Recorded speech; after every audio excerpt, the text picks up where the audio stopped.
Halo, aku Hayati Nufus and welcome back to my channel.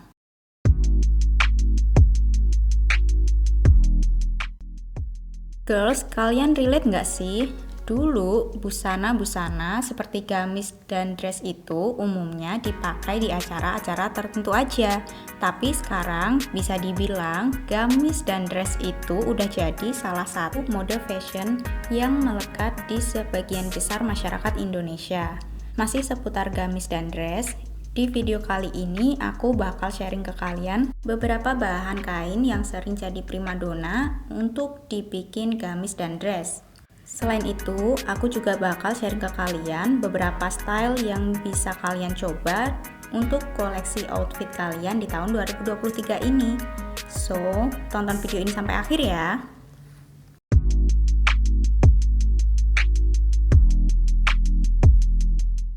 Ada 3 bahan yang bakal kita review hari ini, yaitu kain katun Jepang, kain satin Max Mara, dan kain linen Airflow.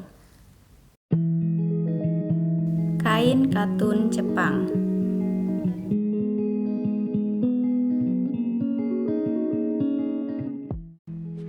Aku yakin kalian udah nggak asing lagi sama yang namanya kain katun. Dan kain katun itu sendiri sebenarnya punya beberapa macam. Salah satunya yang aku review sekarang ini adalah kain katun Jepang. Secara umum, kain katun itu memiliki karakter yang sama, yaitu dia memiliki daya serap yang tinggi.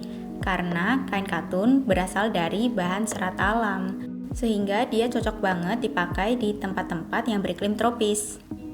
Kalau dilihat lebih dekat, kain katun Jepang ini punya serat yang kecil dan rapat. Dan ketika dia bersentuhan dengan kulit, dia terasa lembut. Selain itu, bagian luar dan dalamnya juga gampang banget dibedain. Bagian luar kain katun cenderung punya warna yang lebih mencolok dibanding dengan bagian dalamnya. Nah, selanjutnya kita lihat dari segi fleksibilitasnya ya.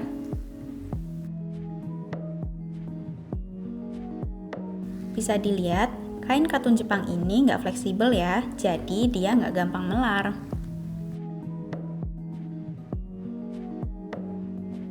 Dan kalau dilihat, kain katun ini dia sedikit kaku ya, dan dia nggak terlalu jatuh.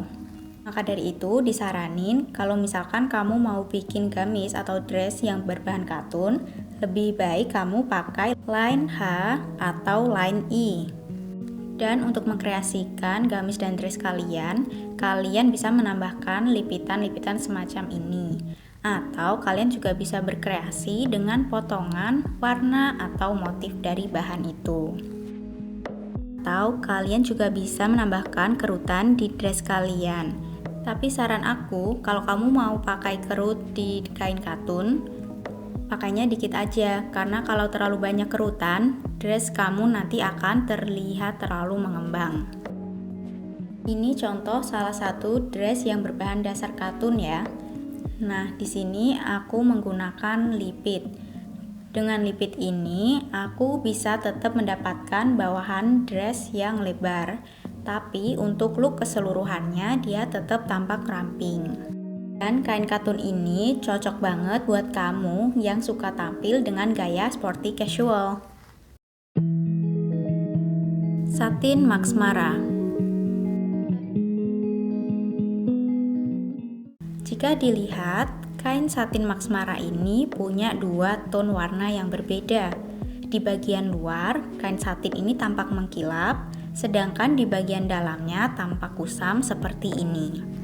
Kalau kita lihat di sini ya, kain satin Max Mara ini dia mengkilapnya nggak yang terlalu mencolok gitu ya, dia cukup soft sehingga ketika dipakai dia tidak memberikan kesan yang murahan.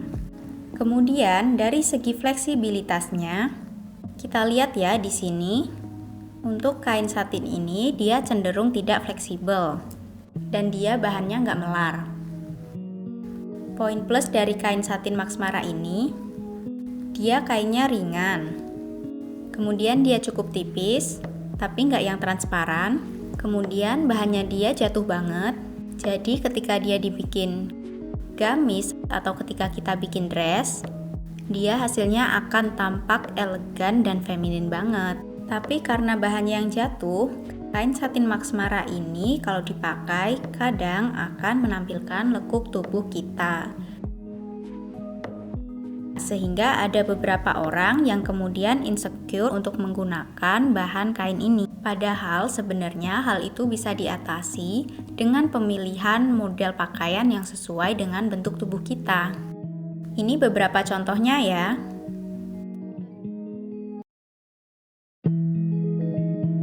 Linen Airflow.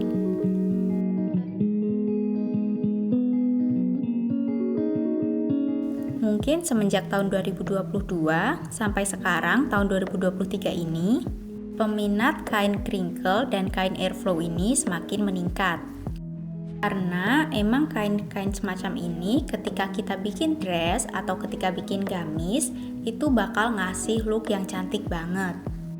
Dan untuk kain linen airflow ini, seperti katun, dia memiliki daya serap yang tinggi. Karena kain linen ini juga terbuat dari serat alam, sehingga dia adem ketika dipakai.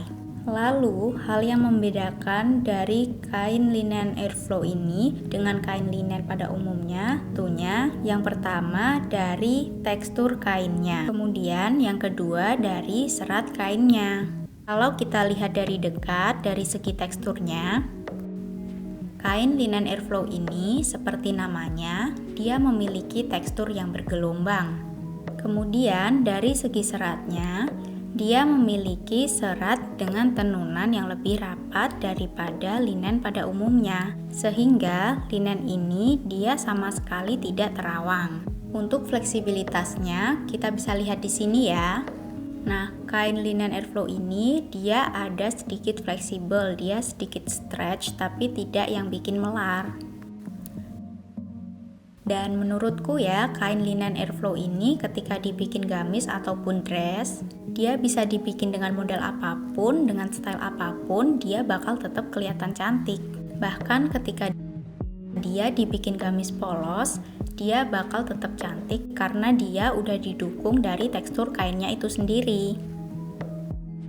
Nah, itu tadi review beberapa bahan kain yang bisa kamu pakai untuk koleksi gamis dan dress kamu di tahun 2023 ini. Gimana? Menarik kan? Aku harap video ini bisa bermanfaat buat kamu. Makasih banget udah nonton. Kalau kamu suka video ini, kamu bisa like, atau kamu juga bisa subscribe dan nyalain loncengnya. So that's it for today. Until next time, salam be unique, be you.